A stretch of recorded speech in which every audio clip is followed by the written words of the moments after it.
and welcome to council members joining us from around the country. This event is part of the CxC Amplified, an Ideas Summit presented by councils nationwide. This week, World Affairs councils from around the U.S. are working together to highlight the power of our network. We encourage everyone joining us today to support your local World Affairs Council. I'm Michael Van Den, and I'm the Executive Director of the World Affairs Council of Western Michigan. On behalf of my colleagues Erica Kubik and Emily Smith, I welcome you to this timely conversation on U.S. China relations in the midst of the COVID-19 pandemic. At our council, and we believe that's true of councils nationwide, we believe that to change the world, one must first know the world. And this is an excellent opportunity to become more globally aware. We're honored to host Mr. Sarwar Kashmeri this afternoon. And after his opening remarks, you are welcome to pose questions. You may do that in the chat box on the YouTube site, or you may be doing that by texting 616-308-6560. Please remember to show hospitality to our speaker and consideration for other listeners by asking questions that are civil and succinct. Now let me introduce our discussion leader for this afternoon. Sarwar Kashmeri is an international relations specialist.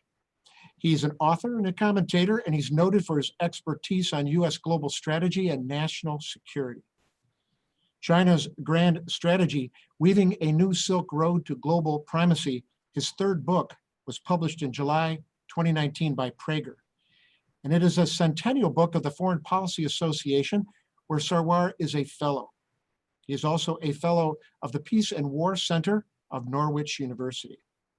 Mr. Kashmeri has hosted China Focus, a podcast series for the Carnegie Corporation of New York, and has discussed China's Belt and Road Initiative on television with Deutsche Welle, the German news network, and in a series of interviews with Xinhua, China's global news agency. He's the author of a U.S. Army War College monograph, NATO and the EU's Common Security and Defense Policy, Intersecting Trajectories, as a frequent guest speaker at the United States Military Academy at West Point. Articles by Mr. Kashmeri have appeared in the New York Times International, The Guardian, U.S. News and World Report, Xinhua, and Global Times. His TV appearances include CNN, Sky News, Euronews, C-SPAN, and Fox. Formerly the CEO of a New York-based international technology company, Mr. Kashmeri has also served as a communications advisor for several Fortune 100 companies. He earned a BS in aerospace engineering and an MS in engineering, both from St. Louis University. Many of us had the chance to see and hear from Mr. Kashmeri at the 2019 World Council of America Conference in Washington, where he dialogued with former U.S. Secretary of Defense Chuck Hagel. His presentation today is intriguingly titled, "The Deadly Coronavirus is Also an Opportunity for a U.S.-China Partnership to Reimagine the World." Mr. Kashmeri, welcome. We hope you and your family is well and staying safe, and we look forward to this time with you. Well, thank you there, Michael. This is a real pleasure for me to be with you. Thank you, and the family's safe, everyone's safe, trying to make sense out of this crazy world that we're living in. Let me, before I start, thank the organizers of this event, Liz Brailsford, Rachel Pastor, and of course, fearless leader Bill Clifford, and all the other people who've worked to bring this together. The topic couldn't be more intriguing, and when Liz first approached me and told me the title, I said, my God, why hasn't that been done before? So that now I also wanted to say here that I've been a part, Liz, as you know, of the World Affairs Council's network now for some 20 years with my membership at New York's Foreign Policy Association. I have an enormous amount of respect for what the World Affairs Councils around the country do, and especially today when we are in the middle of this pandemic. Isn't it nice that that people all around the country can draw upon this resource to better understand the world, and the World Affairs Council, of course, for coordinating and lending their own leadership. So what I'm going to do is I'm going to lay out some thoughts I've been putting together for some weeks now. It is not too early to start thinking about the post-coronavirus world. As you know, everyone, including the two superpowers, the United States and China, have taken heavy hits in their economies, in their finances. And so how does all this come back together again? And I have some thoughts which I'll put out today for the first time.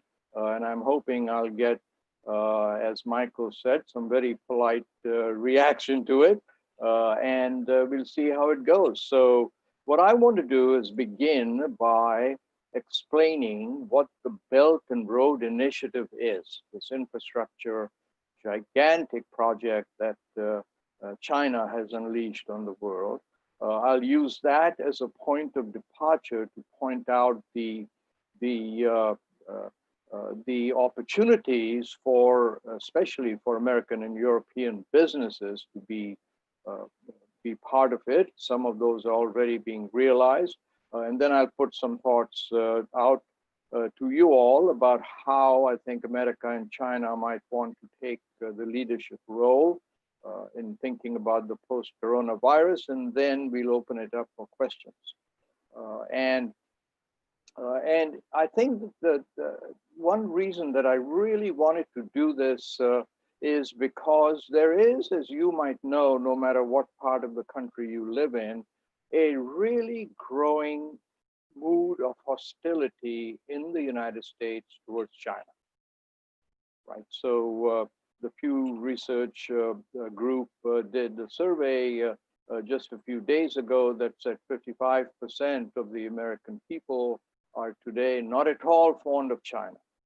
And of course, China behaves tit for tat, and this seems to be getting worse. And I think it's very dangerous because these are the two superpowers in the world, right? They're both nuclear powered, they're enormously powerful, and it just does no good to poke each other in the eye.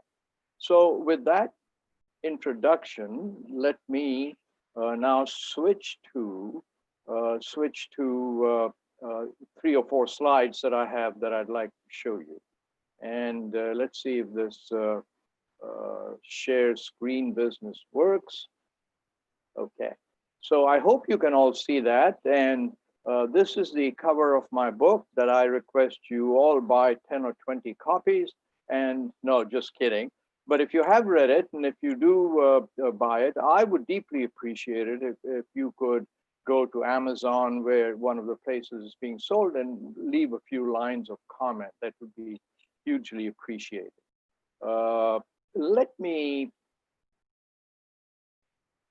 me start with this map. I want to try and give you a feeling here for the enormous reach and scope of the Belt and Road Initiative. This is probably the world's largest infrastructure project that was introduced by China by President Xi Jinping in 2013. The Belt and Road Initiative is laid out over land and on sea. And as you can see from on the right, there's China. There is a land component to this that stretches all the way from China through Central Asia into the Middle East. And then there is an ocean component, again, stretching from the southern ports of China through the South China Sea, through over the Indian Ocean, in the Mediterranean, and then into Europe.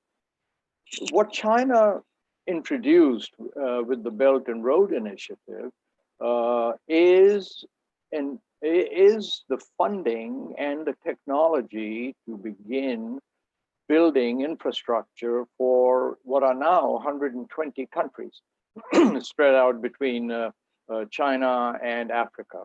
I have intentionally not included Africa here only because the map then gets very small. And since this is the heart of what China started to do, I'm showing you everything up to the end of Europe.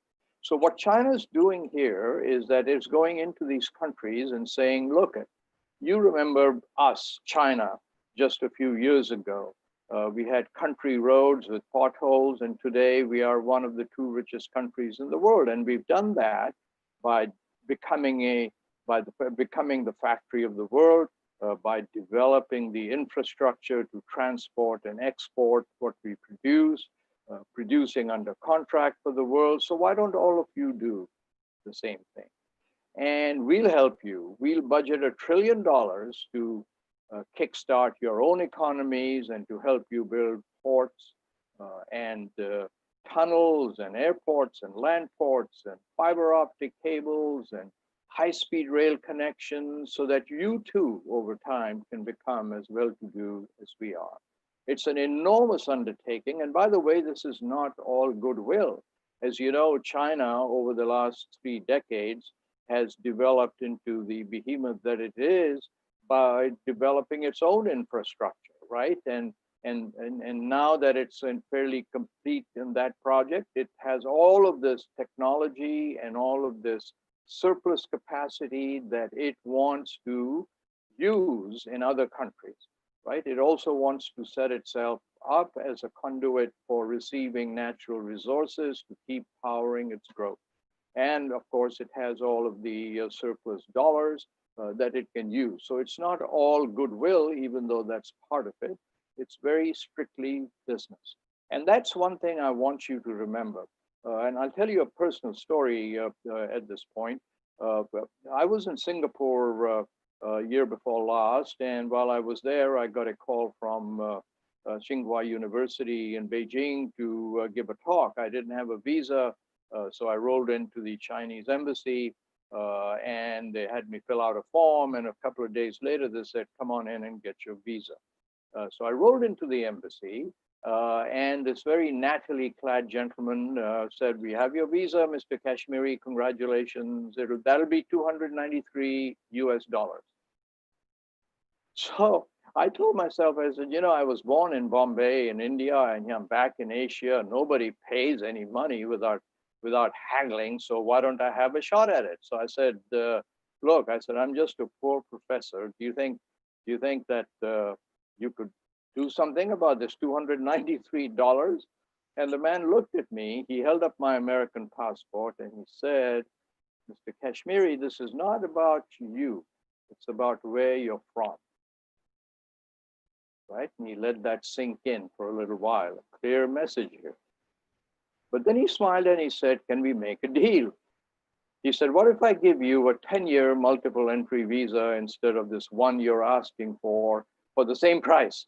Do you think that'll be a deal? And I smiled at me, I smiled at him, we shook hands and he exchanged rubber stamps and I must be one of the last people that has a 10-year multiple entry visa. So I've reflected on this story a number of times, and I think what it tells me is that China compromises. China ultimately is all business. That's what they've been doing for 2,000 years, and that's what they do now. And so I just offer that story as a prelude to what I will tell you, right? So the Belton Road Initiative then is budgeted at $1 trillion. It began in 2013.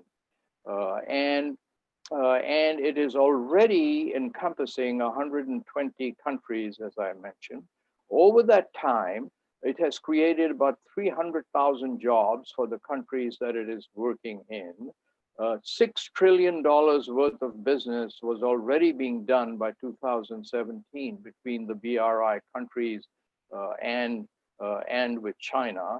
$1 trillion, by the way, the budget for this is roughly twice the GDP, the gross domestic product of Britain. I want to give you one statistic just to to firmly fix in your mind what China has been able to do, right? So between 2011 and 2013, China used more cement in its construction than the United States did throughout the 20th century. Just think about that. More cement in 2 years than US in the entire 20th century. So just give you a feeling for that. As part of the Belton Road Initiative, I'm now going to go through 2 or 3 projects that I would like you to know about. But the reach of this Belton Road is immense. I mean, there are ports being built in Israel, throughout Europe, the Middle East, Saudi Arabia, which is, as you know, one of America's biggest allies. After Asia, China is Saudi Arabia's biggest trading partner.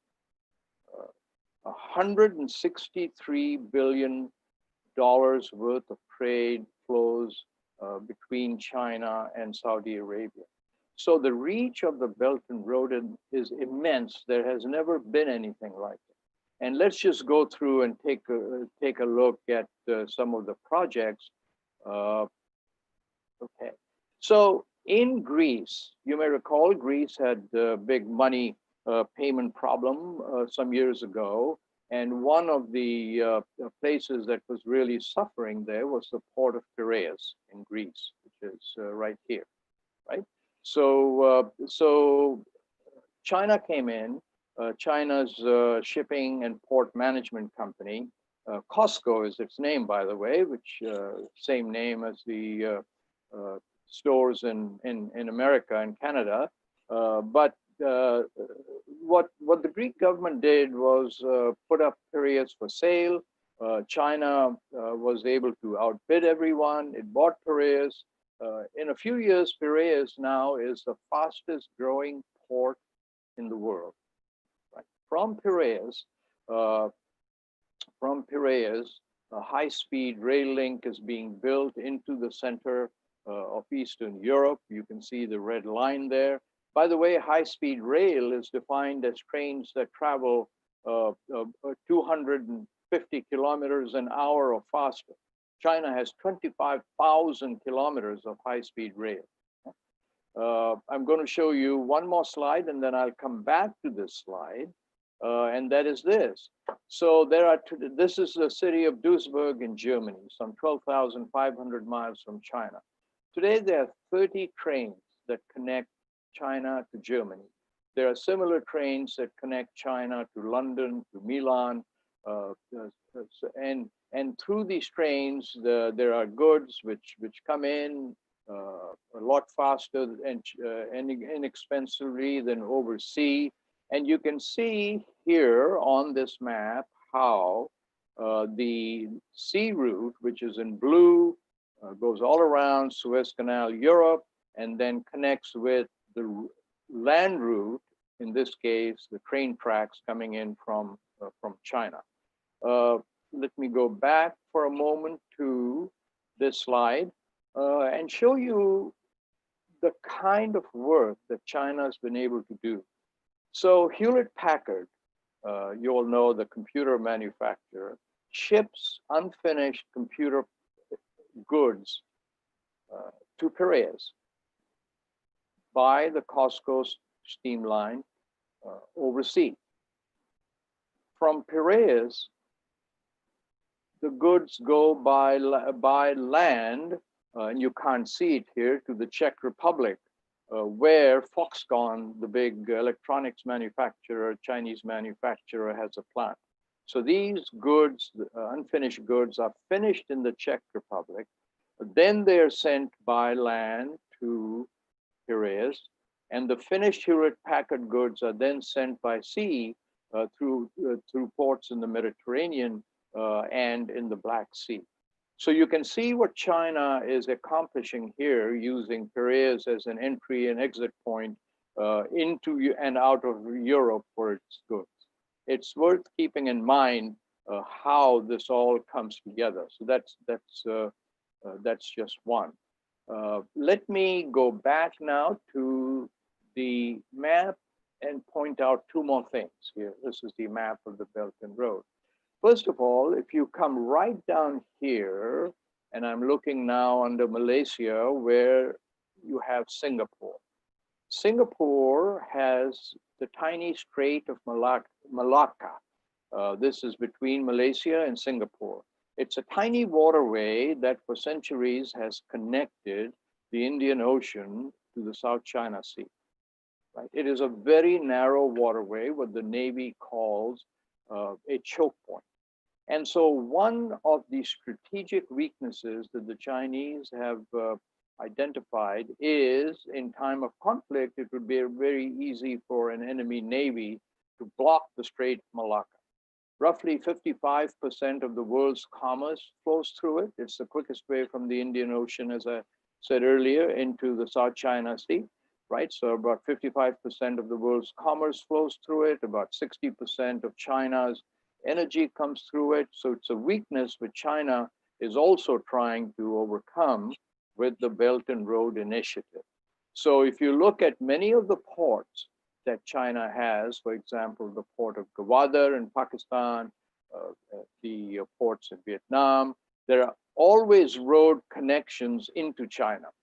The idea being that it wants to develop alternate ways for coming into China, right? So that's another thing that we should keep in mind. And let me now go, and I know you cannot see this, but this is the marquee project of the Belton Road Initiative. It's called the China-Pakistan Economic Corridor, and all that tiny print there indicates that what China is helping Pakistan do is create roads, rail, cement plants, energy plants, schools, hospitals, right? So that's what's happening here. It will one day amount to a $65 billion investment in Pakistan. Again, just to give you an idea of what a huge project this is. Now, I might tell you that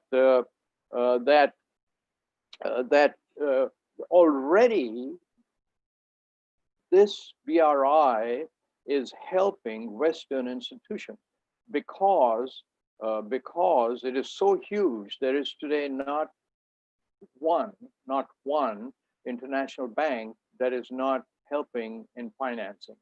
So after jumpstarting it, China now is watching the world coming together to help with this project. Let me just remind you that this talk and my book was written before the awful pandemic that is taking place. So obviously things have changed, and I'll touch on that in a moment. But let me at least continue to give you a thought for what a huge project it is. And we might all want to keep in mind that is there an equivalent to this that the United States is fielding, a forward-looking project to change the way other countries live? That's a thought we might want to discuss during the question and answer session. So let me move on from here. So I argue in my book that China has a three-step grand strategy, right, to deal with the world. First of all, to get rich. Second of all, to militarily dominate its neighborhood. And third of all, to become the richest and most influential country in the world. And I want to talk for just a few minutes before on each one of these ideas, right? So let's just do that. The first one is get rich. Again, this is probably too small for you to read off the screen, but this was in the New York Times a few months ago. And let me see if I can quickly explain this to you. So what this is doing is it's showing the growth of wealth in China, which is in red, and the United States, which is in white. The largest part of this graph deals with percentiles of wealth. So people in the 20th percentile, people in the 40 percentile, 60, 80, and then 100, right? So this is a so-called middle class. And I would have you take a look at what's happened over the last 2 or 3 decades to the American graph, which is what I'd like to show first. Notice that the middle class is pretty flat right here. Over the decades, there's been hardly any growth in the middle class, right? The growth has been right at the end, rapid. Notice what's happened in China over the same 3 decades. This is the middle class. Over this time, China has been able to raise 750 million people from abject poverty to lower middle class. That's what this graph is showing. And of course, then the very rich, as you can see, have enormously benefited. But this 750 million people is never before been seen in such a short time raised in poverty. I was looking at some numbers today by Volkswagen, the German car maker, you know, that has not just the Volkswagen, but also the Mini and the Rolls-Royce brands in it, right? In China today, remember having gone through the pandemic not too long ago, VW sales next month are going to be pretty close to what they were in April of last year. There is such a pent-up demand in China where most people are buying their first cars because of this growth of the middle class that they are already bringing China's automobile industry back to where it was a year ago. Big difference between China's car industry and Europe's or America's, right? There it's mostly first cars. Here there are repeat cars. And intriguingly, this chart in the New York Times started off by saying that if you were to bet on 2 18 years old, one in China, one in America, both of moderate means, who do you think is going to make it when they grow up? And the Times opine that used to be a given, it would be America, but no longer. It's China. That's what I mean by China. The first step in its grand strategy was to get rich. So depending on what kind of measure you use, today China's GDP is larger than America's. It's the richest country in the world. Secondly, America projects its power through these nuclear-powered aircraft carrier groups, right? I've been on one. They were kind enough to fly me onto a carrier and then shoot me back up again. This is full of the most wondrous technology and probably the best pilots anywhere in the world. That's how America projects its sea power, its power in Asia. Well, today, because China has made this happen, in times of conflict, it would be pretty much impossible for China, for the United States aircraft carrier groups to operate within 1,000 kilometers of China, right? China's defense budget is roughly a third of America. What it's done is plowed it all into weaponry to sink American aircraft carriers. Land-based missiles, air-based missiles, space-based missiles, all to do one thing, to make sure that its coastline through which it suffered humiliation, as China calls it, for 200 years of colonialism, never happen again, right? So now put this together, the richest country in the world by some reckoning, the coastline that has been safeguarded, and the final step is the Belton Road Initiative. These dots, by the way, are all the projects that the Belton Road Initiative has triggered around the world, right? I might tell you this should be advertised more than it is or covered more than it is, that a large part of Boston's commuter railroad is made by a Chinese company in Springfield, Massachusetts, where they've created 200 jobs. There are at least 2 ports in the United States that are managed by companies that are owned by Chinese firms. So the Belt and Road Initiative is starting to really make waves, right? And I'm going to turn it over for questions and answers, but I want to give you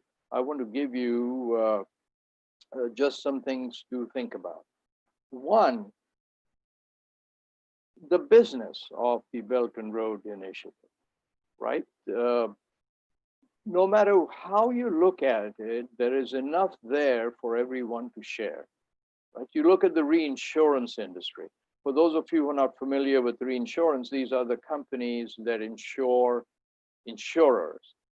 So one reason why insurance companies don't go broke when there's a huge storm that wipes out billions of dollars is because there are reinsurance companies who they pass on the risk to, right?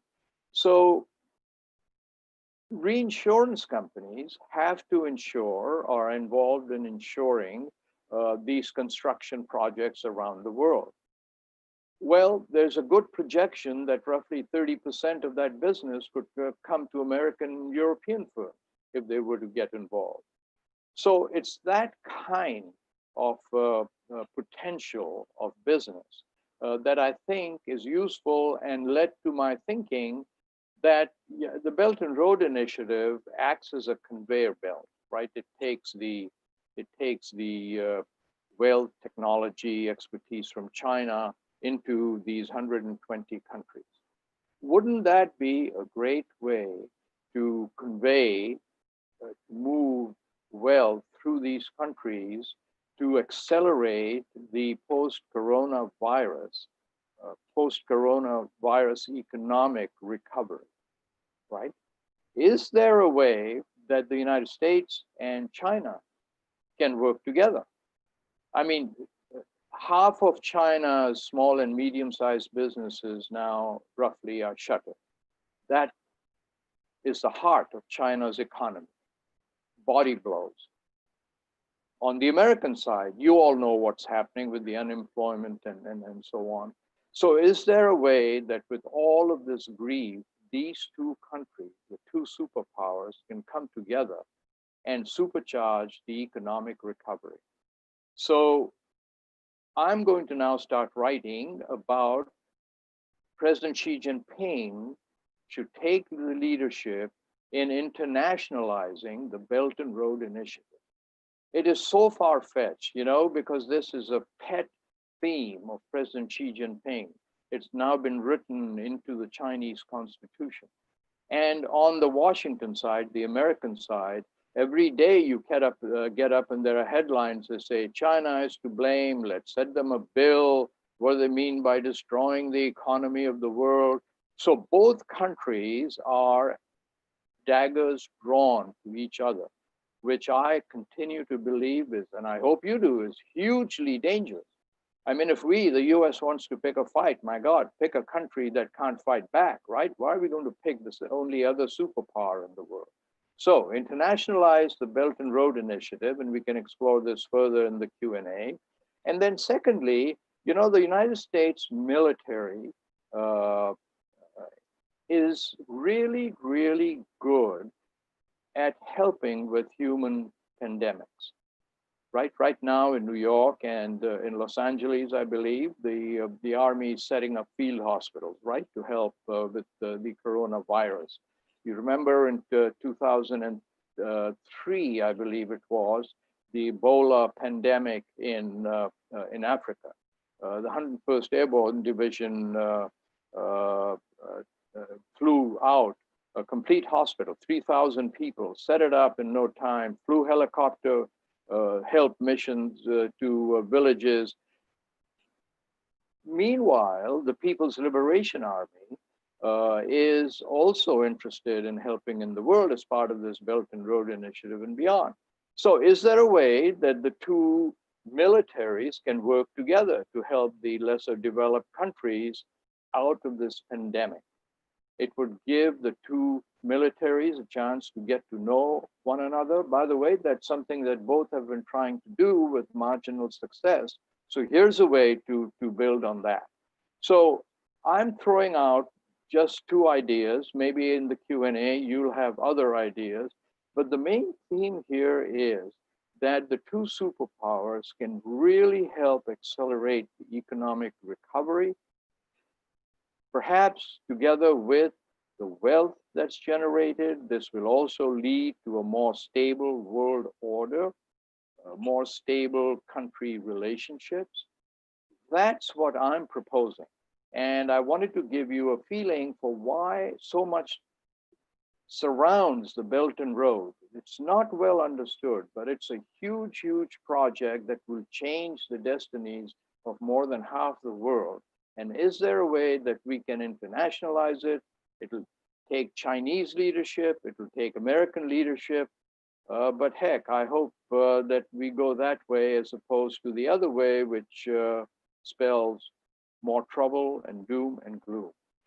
So Michael, if you don't mind, I've exceeded the amount of time I was going to speak by a few minutes, but I think we'll have a lot more to talk about during the Q&A. And so I'm going to pass it back now to Mr. Michael van der Ven.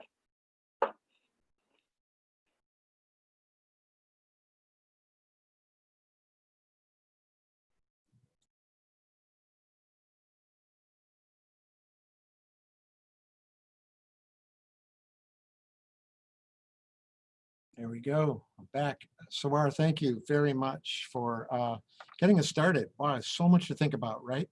And so important, as you mentioned, the two most powerful nations in the world.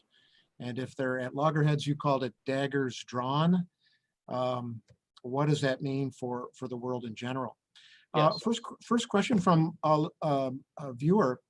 It was from our particular Western Michigan Council. We hosted Margaret Myers, who is a U.S. China expert, to talk about China and Latin America as part of our Great Decisions discussion. And she thought that China will try to position itself as a post-COVID savior of the world, what she called mask diplomacy. That was about 6 weeks ago when we had Margaret with us. So what do you think about that? Do you think this still holds true? What about which country is going to come to the world's aid post-COVID-19 with help, and will that affect this power struggle?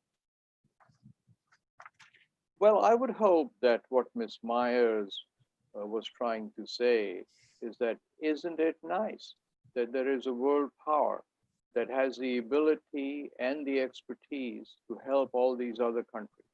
Mm-hmm. My God, I hope that they do more of it. So if she was using what she told your group in that sense, then boy, that's a great thing. But if that she may, if by that she kind of said, you know, so we need to watch out because they're getting ahead of us, then I would say I don't agree with that. So more power to China. Great. Question about the environmental impact of the Belt and Road Initiative. Are there concerns about some of these projects in various parts of the world that are environmentally challenging? So that is a really, really important question. And the position that China has taken as it goes into countries that are not as well developed as Western countries is that it will not fight their intent to set up power plants, coal burning. Let's take Pakistan, right? There are a number of coal burning power plants that are taking place there. So as we all know, these countries take the position that, hey, wonderful Western countries, you know, you got yourself rich by emitting all this stuff in the air, and give us a chance to get rich, and then we'll think about it as much as you guys do. So China's taken the position that it will not fight that. It wants to get their standard of living up. It'll encourage all of the environmental controls and equipment, but it's not going to fight them. And you may know that, Michael, as we all know, that China spends more on environmental protection, solar panels and so on, than the rest of the world put together. So it's not that I believe China doesn't care about the environment. There's some real selfish interest there, right? Hundreds of thousands of people die every year because of the pollution, air pollution in China. So they've had to go that route because of the rate of expansion. Interesting question from a YouTube watcher. Would China allow the Belt and Road Initiative as a platform for the distribution of COVID-19 vaccine that doesn't originate in China? Wow. I should have called Mr. Xi Jinping earlier in the program. Asked him that question. So I'm going to hazard a guess. I have a feeling that they would. I have a feeling that they would, because I think that they're taking, as all of us know, some real hits. This is talk about Wuhan and it all originated there. I'm not certain how true that is, by the way. I've been trying to read as much as I can on that. But nevertheless, there is a feeling that China should have done more to control this. So I also think that China will bend over backwards to make amends. Do you agree with that, Michael? That line of thinking? Yeah, I sure do. But it's the public relations battle in the world is going fast and furious, right? And that's perhaps, unfortunately, why some of the barbs have been thrown back and forth, accusations about from one country to another. Yes. But what would you like to hear from the leaders of the two countries in terms of thinking about the positives that might come from a post-COVID-19 world? What should those two leaders be saying about each other, talking about, and doing to move us forward? Well, the first thing we ought to be doing in the United States is stop pointing a finger at China and saying, listen, you started this, so we're going to send you a bill. I'm paraphrasing, right? But that's what seems to be happening. Every day you get up, the administration is saying that, hey, we're going to get even with China. They're the ones who caused all this. I don't believe that that's A, correct, and B, that that's the direction that we ought to be taking, right? And two, on President Xi Jinping's side, I think that that's exactly the stance that they ought to be taking, is saying, hey, listen, I understand this is such horrible stuff. Maybe we should have, if anyone ought to be feeling badly about this and asking for some reparations, which I think is the wrong way to go, it seems to me it should be countries like Italy, where there was travel with China. The city of Prato, not far from Florence. There's an enormous Chinese population there. And they've, by the way, brought Prato back to life again. It was a dying luxury goods kind of town. But there were people traveling back and forth, right, from Prato to China and back. And if anyone should talk about this, it's Italy. But nevertheless, I think there should be some humility, and President Xi Jinping and shall I say, elder statesman should take the lead on this and put out a hand and say, let's go do this. This fellow Kashmiri, the loudmouth, talks about internationalizing the BRI. Hey, here's my hand, let's do it. It's my idea, China's idea, but we won't be able to afford this stuff anymore for a while. So let's hop on it. You'll get rich, we'll get rich, the world will get rich. Interesting. From a YouTube listener here, it says, in the past 2,000 years, China has often been the world's wealthiest society without being the most powerful. It seems from your graphs that's changed dramatically. Now that the wealth of the entire society has grown up, and power, their military power. How has that agenda changed the equation in this conversation? That is such an interesting question, because it has a number of layers under it that need to be peeled, which we won't have time to do. But you can go back in history, and I was talking just a few days ago to one of the world's authorities on Chinese history.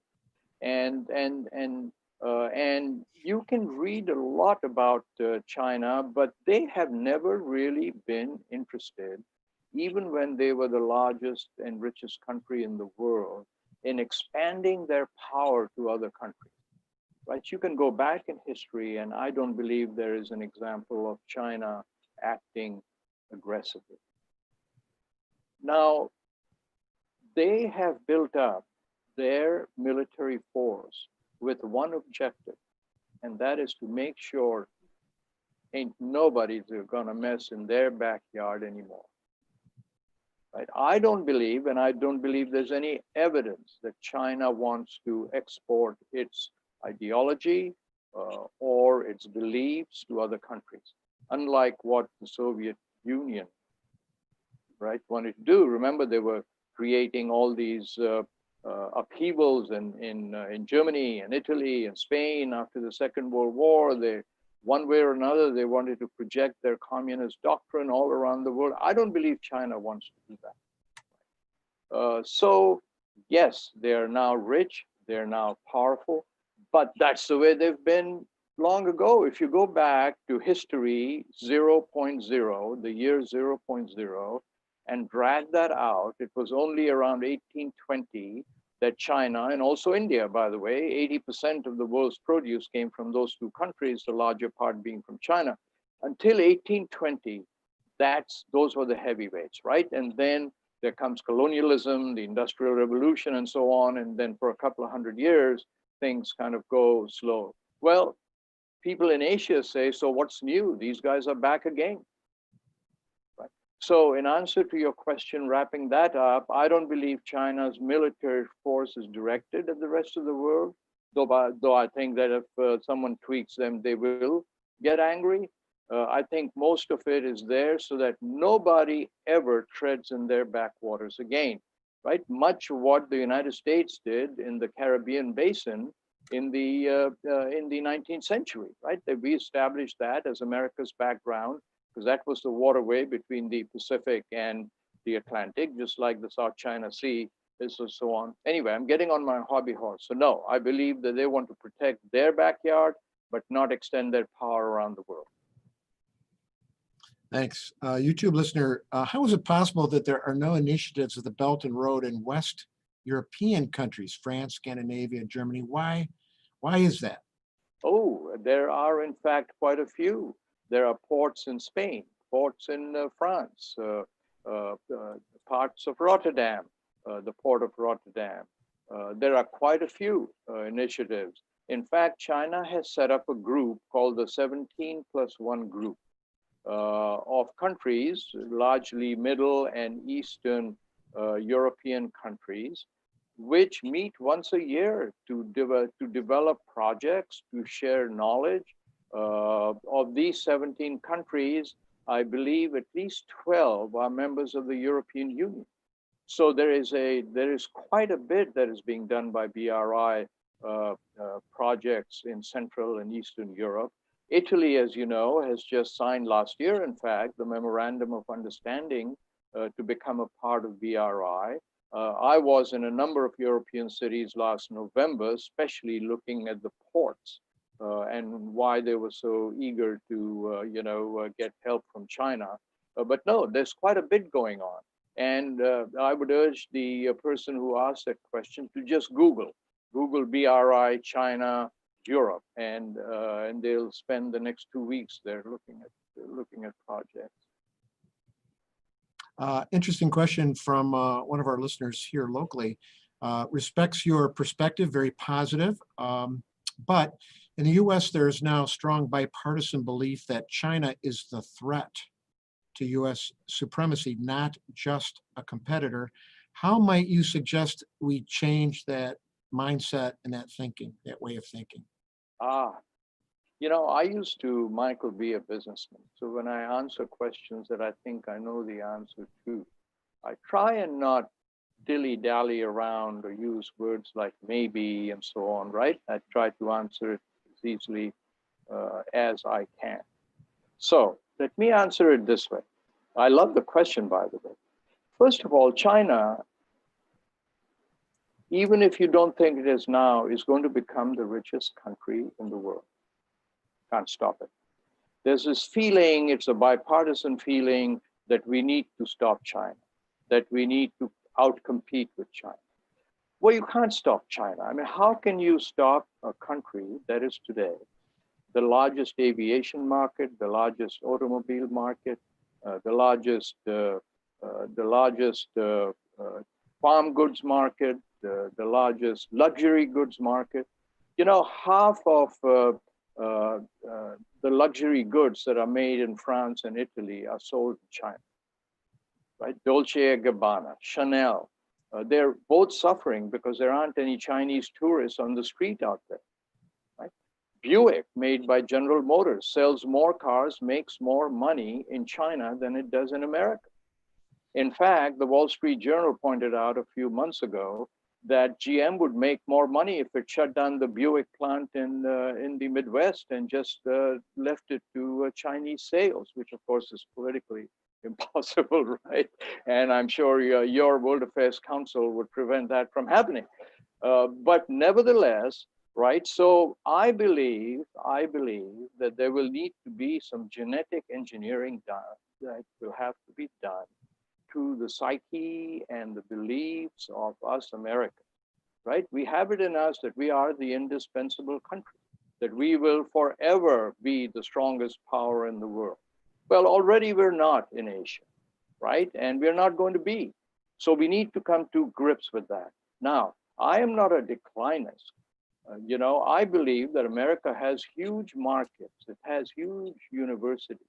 It's fertile land of capitalism, invention. So America isn't going anywhere.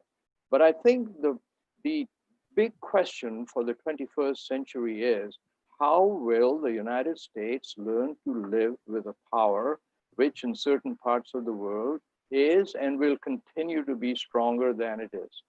We need to come to grips with that.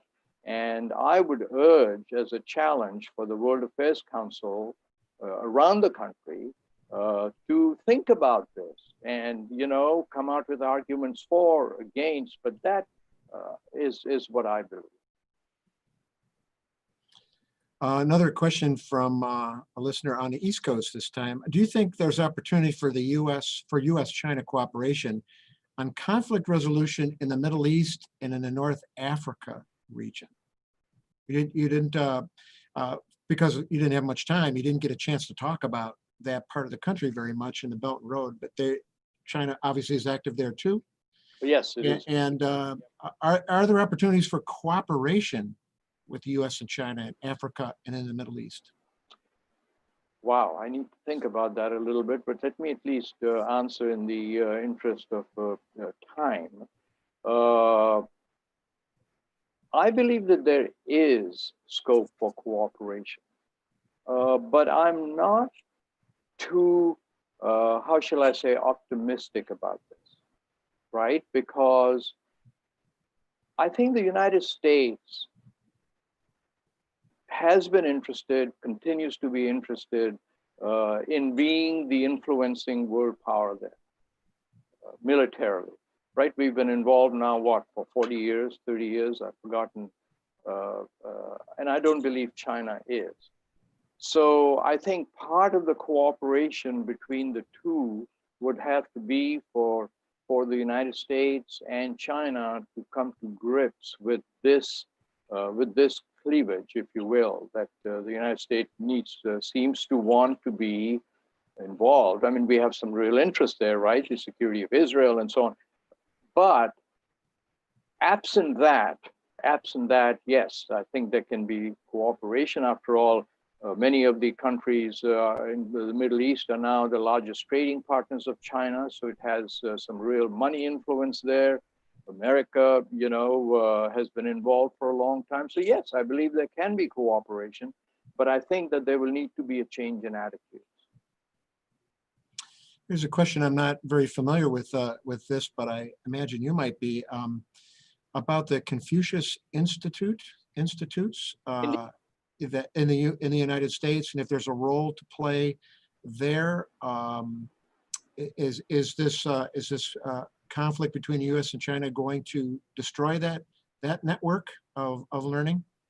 So, a word, Michael, if I may, about one of the first things that great powers do when they become great is open institutes in other countries to, spread the gospel according to the country, right? So when I was growing up in Bombay, you wanted to have know about Britain, you went to the British Council. You wanted to study French and you wanted to know why France was the greatest civilization in the entire world. You went to Alliance Française, right? If you wanted to do the same thing, you went to Goethe Institute for Germany. So what China's doing is simply following the footsteps of all the other countries that have gone beyond, and has set up the Confucius Institutes, where they teach Chinese, where they teach Chinese dance, where they, talk about all the things that make China great. The issue with the Confucius Institutes is that they are very little known. And for some reason, the United States government allowed them to open it on military bases. And so very soon, people started to question this whole idea of what was the Confucius Institute doing on military bases. They shut them down.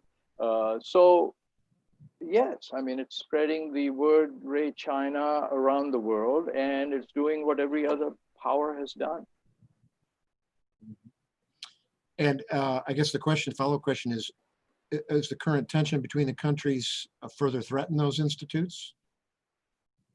I think at this point in the United States, it probably does, because we just seem to be hell-bent in, creating conflict with China. And of course, don't get me wrong, you can't clap with one hand. It takes two hands to clap. So China too is not, I'm not letting them off the hook. But the rest of the world, the Confucius Institutes are doing great. I was reading a report in Sri Lanka about what they were doing, and in Southeast Asia. So I would hope things would change here. By the way, I want to put in a plug here for something that doesn't exist anymore. America's State Department, our State Department used to have the United States Information Service. When I grew up in Bombay, I used to spend a lot of time there. They got me take my scholastic tests and so on. One of the great things that we did at the State Department, and it's gone now. It wasn't showing any kind of profit, I guess, so we don't have it anymore. It's a real shame. I just wanted to make that plug. Is the United States doing anything comparable to, certainly not the size of the Belton Road, but is the United States doing anything which counters that? Maybe in Latin America was the particular question, but anywhere in the world, is the U.S. countering Belton Road in any way, shape, or form? Quick answer, no. Just a little bit of elaboration. The U.S. has tried for 3 years now to come out with a counter project. And lately, there's something that's called the Blue Dot Network that has come up. And our listeners might just want to Google Blue Dot Network. It sounds rather science fiction-ish. But what this is, the idea behind it is that China's been accused of setting up projects that don't have the transparency and so on to borrow from Western multilateral organizations like the World Bank and IMF. So the Blue Dot Network is supposed to offer more transparency and so on. And then the American government would seed that, and then American finance would creep in. That's the idea behind the Blue Dot Network.